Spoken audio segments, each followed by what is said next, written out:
This is Jalan with the Bali Business Review, and join me again this week for another adventure to seek where is the elusive traveler who is coming to Bali. Is it low season everywhere? A few weeks ago we checked on Kuta, Seminyak, Canggu, and previously we also checked in the South Kuta area, Uluwatu, Pachatu, Ungasan, Melasti Beach, where we found tons of beach-loving crowds. This week we're going to go up to Ubud. We're going to check out different parts of Bali that have supposedly a quieter vibe and look into the streets and in the skies to find out, are anybody coming to Bali but just choosing to stay in different places. These areas have been anchors in tradition and culture, but let's not give up on looking for the elusive traveler. Let's continue the search. Join me on this episode as we uncover where are the travelers and can we find them in Ubud.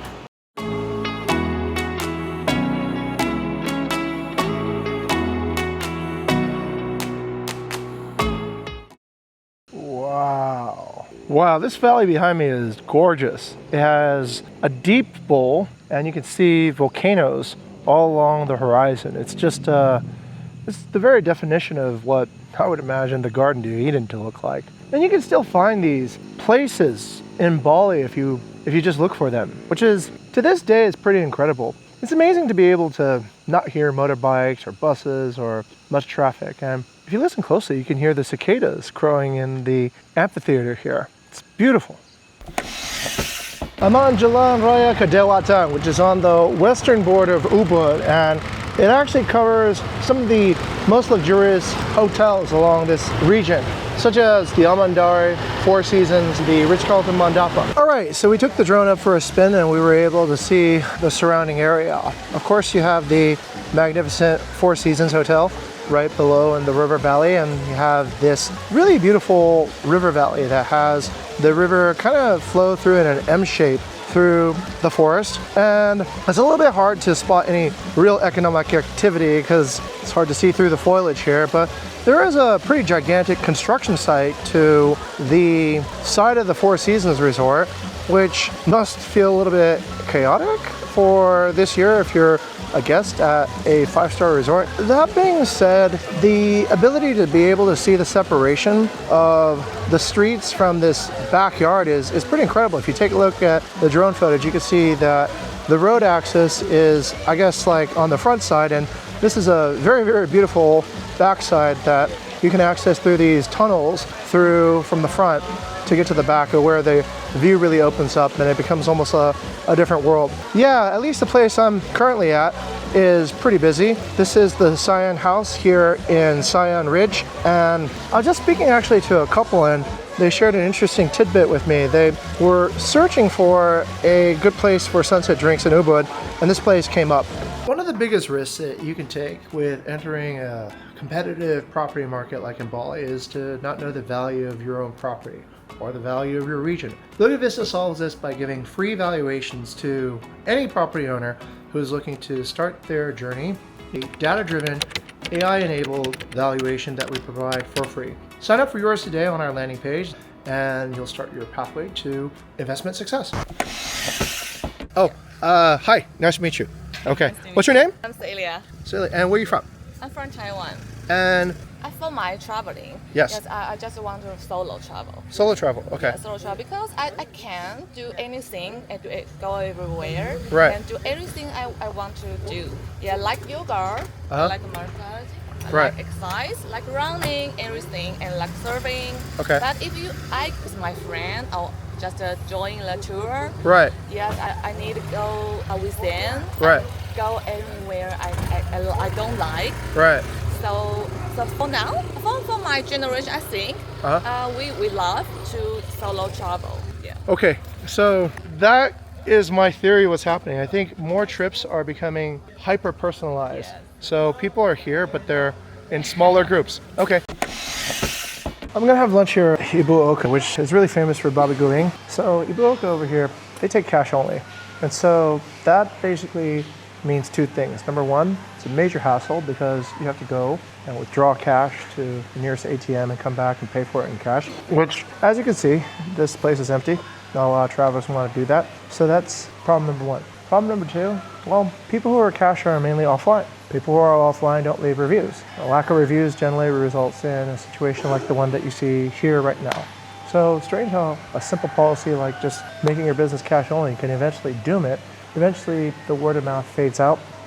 If you do like Babi Guling, they are one of the most, I guess, legendary places. They do supply the royal palace with this very traditional Balinese food. March 2026. So these are the most recent reviews, and only the most recent reviews that have occurred. Now, this is interesting.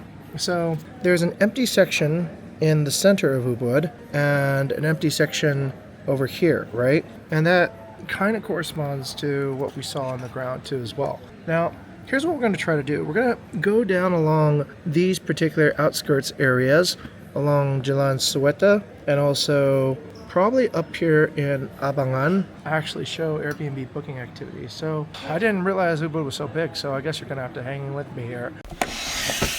This is Jalan Tawar, which is on the northeast corner of Ubud. It happens to be an area where there is quite a lot of space, and generally where people who are setting up Airbnbs will build. It's the natural extension point if Ubud is growing, because it's the one direction where there's the most amount of free available space. We're going to go up the street and take a look at the business situation on the ground here. Okay, Tattoo Studio, coffee shop. These places are not supposed to be very full, so generally speaking, they're going to be a bit on the empty side. Balinese temple. Oh, this looks like a new place. Looks interesting. Another Balinese temple. Oh, some rice patty remaining. Rice patties are good. A little bit of construction happening here for a storefront, or this place is busy. It looks like a hotel. New modern building.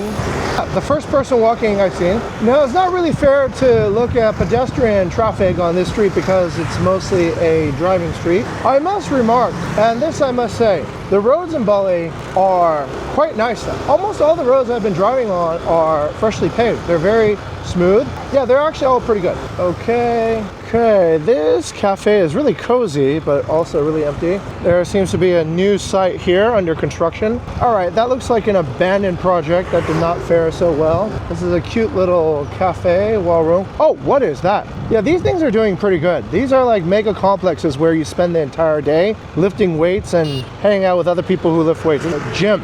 This is a gym and hotel. Wow, what a concept. Take a closer look at. Okay, so in addition to having a lot of motorbikes over here, yeah, probably about 5 or 6 dozen the gym is over here, and there is even like a cafe deck or something up here. It's like a co-working concept here. See that? Some tables and something. How about that? I thought things can get more casual. Now you can work from the gym without a shirt, because times are different. Okay, on the road again. Okay, time to get back on the road and see what we see. Okay, this business doesn't look like it's doing so well. Dang Burger. What the heck? This is a construction site with like, okay. This neighborhood is still very, very early for retail. This is a cafe, another cafe, a hotel. This temple is quite beautiful. I really dig this temple. Okay, another empty cafe. Oh, we've reached the bridge. I love bridges, and if you don't know, my episode seems to be very full on bridges. We're gonna fly the drone from over here and see what we can see from above. So in the end, I was unable to confirm my hypothesis on whether there was a shift in guest preference location to this area, mainly because there was just not too much to see from the air. No visible proxy indicators. I'm not really even sure what I was maybe looking for. I was hoping maybe to find like a high number of tourists walking around in the street or visiting the cafes, I suppose, but none could be found. But then again, maybe people are inside the villas and guest houses, because it is kind of raining today. So I guess I'll just have to come back another day and revisit again. Okay, it's evening now on Jalan, Raya, Ubud, and the traffic has picked up significantly. Yep, so this is what it looks like now. Pretty thick, and judging from the density, it's a good mix of commuters and tourists. And once again, don't be surprised when you see people who are tourists using Gojek these days. It's like these people here. Look. no helmets, and riding on Gojek. All right, getting close to the center now. This restaurant's pretty funky. It's got like fog coming out of it. Now, one of my audience members mentioned that maybe people come out in the evening, and I think there's some credibility to that theory now, because there's quite a lot more people walking around at night. Yep, certainly. I hear some people. We're going to approach the center of the Ubud Junction here. There's a bit of traffic going up Sueta and a lot going this direction, which is east on Jalan Raya Ubud. The market is open, but not very busy, and the palace is looking really good in its evening lighting. I've passed the junction. The traffic has cleared up quite a bit. Based on what I can see, not peak season, but definitely not unhealthy. It does seem, strangely enough, it does seem that people do go about on the streets in the evenings and not necessarily during the daytime. Daytime is pretty hot. So based on that, I guess people aren't, they just don't come out during the day. This has turned into a walking street, kind of ongoing effort to reduce overall traffic in Ubud, which is quite nice. So let's take a walk down the street and see what we see. Okay, walking street culture here is very healthy. There's quite a lot of people. Not like a total lot. It's not like Khao San Road in Bangkok or anything, but this is weird. So I had some comments on the earlier video saying that, well, you know, people don't go out during the daytime. I had thought that was true for Asians because, generally speaking, we don't really like to sunbathe or sunburn. So, but it turns out that if you look around on the street, there's quite a few other people also kind of moving around in the evening. Didn't see any of these people during the daytime. So, I mean, you do have a theory. It could be that people are just doing other activities during the day. So that might be able to explain it. But otherwise, yeah, this slowdown street is doing fairly good. This is a Thai warung. It seems, well, okay, never mind. It seems empty. This retailer, not doing so good. Oh, this is cute. It's a new spot. Okay, I might do this. It's like Korean food. We just stick the drone up for a fly around the city, and it gets you kind of a different perspective when you're able to see it from above. But let's go review the footage over here in this little restaurant on the side. They kind of have an interesting concept. They do like 3 different types of cuisines in one place. So we got a bowl of pho. Let's talk about what we saw. As we review the footage of the aerial, what we can see, which is pretty interesting, is that on the main streets, traffic is kind of moving as you would expect. It's cars moving around. But where there's really interesting activities on the side streets. So the side streets, like this one here on Jalan Gautama, seem to be where there's people walking around and converging. This side street is kind of home to almost like what you would find in Tokyo, like a mix of small little restaurants, little small retailers, very personalized, and probably also, I'm not sure if people are finding these places by just walking or through recommendations, but sophisticated taste. There's even some Balinese restaurants selling desserts too as well. So completely different. Main streets, not so much commercial activity. Side streets seems to be a bit busier. All right, that's it for this episode of the Bali Business Review. I'll conclude my excursion in the north of Ubud. The frontiers ahead in Bali look enormously promising, but right now there's a shift in the overall demographics and we need to be ready for it. Perhaps we need to be ready for technology.